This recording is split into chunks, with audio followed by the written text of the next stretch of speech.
Love you darlings. ನಾನು ನಿಮ್ಮ ಸ್ನೇಹಜೀವಿ ಗಿರೀಶ್ ಮಾತಾಡ್ತಾ ಇದ್ದೀನಿ. ನೆನ್ನೆ ಧುರಂಧರ್ 2 ಮೂವಿನ ನೋಡ್ಕೊಂಡು ಬಂದೆ. ಮಸ್ಟ್ ವಾಚ್ ಮೂವಿ ಅಂತ ನಾನು ಹೇಳಕ್ಕೆ ಇಷ್ಟಪಡ್ತೀನಿ. ಈ ಸಿನಿಮಾದಲ್ಲಿ ಪಾಕಿಸ್ತಾನ ಭಾರತನ ಹೇಗೆ ಹಾಳು ಮಾಡಬೇಕು ಅಂತ ಪ್ರಯತ್ನ ಮಾಡ್ತಾನೆ ಇರುತ್ತೆ. ಅದನ್ನು ನಮ್ಮ ಭಾರತ ಹೇಗೆ ಟ್ಯಾಕಲ್ ಮಾಡುತ್ತೆ ಅನ್ನೋದನ್ನ ತುಂಬ ಚೆನ್ನಾಗಿ ತೋರಿಸಿದ್ದಾರೆ. 4 hours movie, complete engaging movie ಅಂತ ನಾನು ಹೇಳಕ್ಕೆ ಇಷ್ಟಪಡ್ತೀನಿ.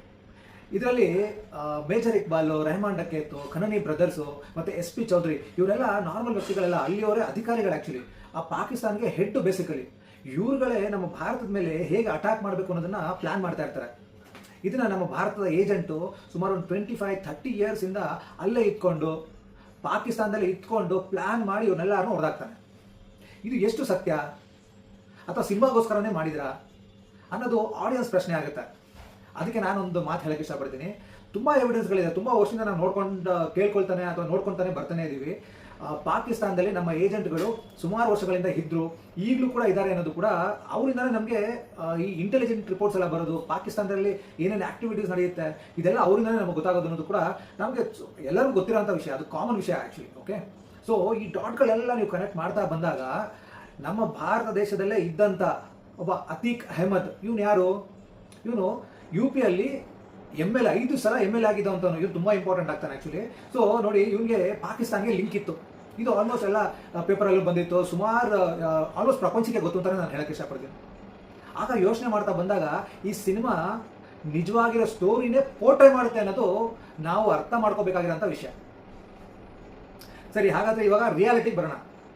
ಈ ಸಿನಿಮಾ ಸ್ಟಾರ್ಟ್ ಅಂದರೆ ಬೆಗ್ಗಿನ ಆಗಿದ ತಕ್ಷಣ ನಮ್ಮ ಭಾರತದಲ್ಲೇ ಗ್ಯಾಂಗ್ಸ್ಟರ್ ಒಬ್ಬ ಇರ್ತಾನೆ. ಆ ಗ್ಯಾಂಗ್ಸ್ಟರು ML ಕೂಡ ಆಗಿರ್ತಾನೆ ಆ್ಯಕ್ಚುಲಿ. ಸೊ ಆ ML ಗ್ಯಾಂಗ್ಸ್ಟರ್ನ ಹೊಡೆದಾಕೋದನ್ನ ತೋರಿಸಿದ್ದಾರೆ. ನಿಜವಾಗ್ಲೂ ನನಗೆ ಆ ಸೀನು ತುಂಬ ಇಷ್ಟ ಆಯಿತು. ಯಾಕೆ ಇಷ್ಟ ಆಯಿತು ಅಂತ ಹೇಳಿದ್ರೆ, ಇವತ್ತಿಗೂ ಕೂಡ ನಮ್ಮ ದೇಶದಲ್ಲಿ ಗ್ಯಾಂಗ್ಸ್ಟರ್ಗಳಿಗೆ ನಮ್ಮ ಜನಗಳು ತುಂಬ ಪ್ರೋತ್ಸಾಹ ಮಾಡ್ತಾರೆ. ಅವರೆಲ್ಲ ML MP ಎಲ್ಲ ಮಾಡಿ ಅವ್ರ ಹಿಂದೆ ಸುತ್ತಾರೆ. ಇಂಥ ಒಬ್ಬ ಗ್ಯಾಂಗ್ಸ್ಟರ್ MLಗಳನ್ನ ನಮ್ಮ ದೇಶ ಹಾಳು ಮಾಡೋಂಥ ಅವರೆಲ್ಲ ಏನಂದರೆ ಬರೀ ಹಣದಾಸೆಗೋಸ್ಕರ ಅಥವಾ ತಮ್ಮ ಅಧಿಕಾರ ದಾಸೆಗೋಸ್ಕರ ನಮ್ಮ ದೇಶನೇ ಹಾಳು ಮಾಡ್ತಿದ್ದಾರೆ. ಅಂಥವ್ರನ್ನೆಲ್ಲ ನಮ್ಮ ದೇಶದಿಂದನೇ ಎಲಿಮಿನೇಟ್ ಮಾಡಬೇಕು. ಅವ್ರು ನಮ್ಮವ್ರು ಯಾರು ಸಪೋರ್ಟ್ ಮಾಡಬಾರ್ದು ಅಂದರೆ ನನ್ನ ಅಭಿಪ್ರಾಯ ಆಗಿರುತ್ತೆ. ಈಗ ಅತೀಕ್ ಅಹಮದ್ ಬಗ್ಗೆ ಮಾತಾಡೋಣ. ಈ ಅತೀಕ್ ಅಹಮದ್ ಯಾರು? ಇವನೊಬ್ಬ ದೊಡ್ಡ ಗ್ಯಾಂಗ್ಸ್ಟರು. ಮರ್ಡರ್ಸು, ಕಿಡ್ನಾಪಿಂಗು, ಎಕ್ಸ್ಟಾರ್ಷನ್ನು, ಲ್ಯಾಂಡ್ ಮಾಫಿಯಾ. ಹಾಗೆ ಇವನಿಗೆ ಪಾಕಿಸ್ತಾನ ಜೊತೆ ಲಿಂಕ್ ಇತ್ತು. ಆ ಲಿಂಕ್ ಮುಖಾಂತರ ಅವನು ವೆಪನ್ಸ್ ಡೀಲಿಂಗ್ ಮಾಡ್ತಾ ಇದ್ದ, ಡ್ರಗ್ ಡೀಲಿಂಗ್ ಮಾಡ್ತಾ ಇದ್ದ, ಫೇಕ್ ಕರೆನ್ಸೀಸ್ ಎಲ್ಲ ತಂದು ಸ್ಪ್ರೆಡ್ ಮಾಡ್ತಾ ಇದ್ದ. ಅಂದರೆ ಇವನೆಂಥ ಸಾಮ್ರಾಜ್ಯ ಕಟ್ಟಿದ ಅಂತ ಹೇಳಿದ್ರೆ UP ಅಲ್ಲಿ ಇವನ್ ಮುಂದೆ ಜನ ನಿಂತ್ಕೊಂಡು ಮಾತಾಡೋದಕ್ಕೂ ಭಯ ಪಡ್ತಾ ಇದ್ರು.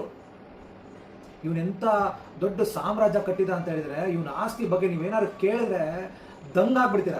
12,000 ಕೋಟಿ ಹೇಗೆ ಬಂತು? ಒಂದು, ಅವರ ಕಮ್ಯುನಿಟಿಯವರು ಇವನಿಗೆ ಸಪೋರ್ಟ್ ಮಾಡಿರೋದು. ಎರಡನೇದು, ಪಾಕಿಸ್ತಾನ ಲಿಂಕು. ಮೂರನೇದು, ಗ್ಯಾಂಗ್ಸ್ಟರ್ ಆಕ್ಟಿವಿಟಿ. ಅಂದರೆ ಇವ್ನಿಗೆ ಎಷ್ಟು ಲಿಬರ್ಟಿ ಇತ್ತು, ಎಷ್ಟು ಸಪೋರ್ಟ್ ಇತ್ತು. ಆಮೇಲೆ ಆ ಲಿಬರ್ಟಿ ಸಪೋರ್ಟ್ ಯಾಕಿತ್ತು ಗೊತ್ತಾ ನಿಮಗೆ? ವೋಟ್ ಬ್ಯಾಂಕಿಂಗಿಂದ ಈ ಎಲೆಕ್ಷನ್ ಅಜೆಂಡಾ ಇಟ್ಕೊಂಡು ಇಂಥ ಒಂದು ದೇಶ ದ್ರೋಹಿನ ನಮ್ಮ ದೇಶದಲ್ಲೇ ನಮ್ಮವರೇ ಬೆಳೆಸ್ತಾ ಇದ್ರು ಅಂದರೆ ನೀವು ನಂಬ್ತೀರಾ? ಎಂಥ ಒಂದು ಅವಮಾನದ ಸಂಗತಿ ಇದು.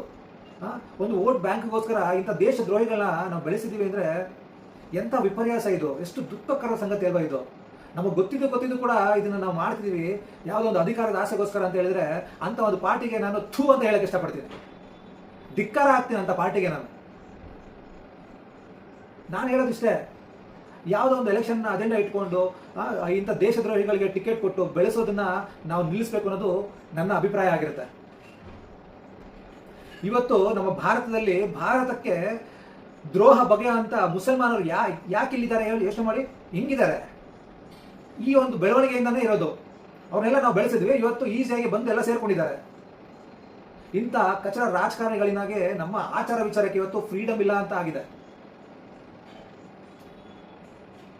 ಹಾಗೆ ನಾನು ನಮ್ಮ ಜನಗಳಿಗೆ ಕೇಳ್ಕೊಳ್ಳೋದು ಒಂದೇ ಮಾತು, ಯಾರು ML MP ಅವನು ಯಾವುದೇ ಪಾರ್ಟಿಯಿಂದ ಆಗಿರ್ಬೋದು, ಟೋಪಿ ಹಾಕೊಂಡು ಮಸೀದಿ ಒಳಗಡೆ ಹೋಗಿ ನಮಾಜ್ ಮಾಡ್ತಾನೆ ಅಂಥವನ್ನ ನಿಜವಾಗ್ಲೂ ಬಹಿಷ್ಕಾರ ಮಾಡಿ ಅಂತ ನಾನು ಹೇಳಕ್ಕೆ ಇಷ್ಟಪಡ್ತೀನಿ. ಯಾಕೆ ಈ ವಿಚಾರನ ಬಹಿರಂಗವಾಗಿ ಇವತ್ತು ಮಾತಾಡೋಕ್ಕೆ ಇಷ್ಟಪಡ್ತೀನಿ ಅಂತ ಹೇಳಿದ್ರೆ, ಯಾವ ಮುಸಲ್ಮಾನ ನಮ್ಮ ದೇವಸ್ಥಾನಕ್ಕೆ ಬರ್ತಾನೆ? ಯಾವ ಮುಸಲ್ಮಾನ ನಮ್ಮ ಅರ್ಶಿನ ಕುಂಕುಮ ಹಚ್ಕೋತಾನೆ ಹೇಳಿ? ಅದು ಅವ್ರಿಗೆ ಅಪವಿತ್ರ. ಇಂಥ ಕಟ್ಟೋರ್ ಮನೋಭಾವ ಇರೋವಂಥವ್ರು ಯಾವತ್ತೂ ನಮ್ಮವರಾಗಕ್ಕೆ ಸಾಧ್ಯ ಇಲ್ಲ. ಇದನ್ನ ನಾವು ಅರ್ಥ ಮಾಡ್ಕೋಬೇಕಾಗಿರೋಂಥ ವಿಷಯ.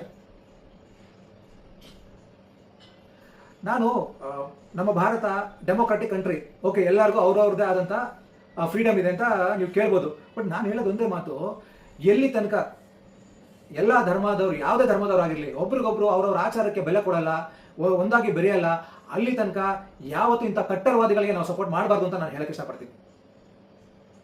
ನನ್ನ ಉದ್ದೇಶ ಯಾವಾಗಲೂ ಕೂಡ ಎಲ್ಲರೂ ಚೆನ್ನಾಗಿರ್ಬೇಕು, ಒಗ್ಗಟ್ಟಾಗಿರ್ಬೇಕು ಅನ್ನೋದೇ ನನ್ನ ಉದ್ದೇಶ ಆಗಿರುತ್ತೆ. ಯಾವತ್ತು ಈ ಕಟ್ಟರ್ಪಂಥಿನ ಇವರುಗಳು ತೋರಿಸ್ತಾರೆ, ಅಲ್ಲಿ ತನಕ ನಾವು ಕೂಡ ಕಟ್ಟರವಾದಿ ಆಗಬೇಕು ಅನ್ನೋದೇ ನನ್ನ ಅಭಿಪ್ರಾಯ.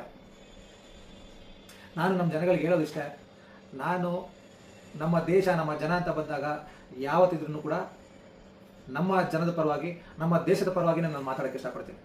ನಮಸ್ಕಾರ.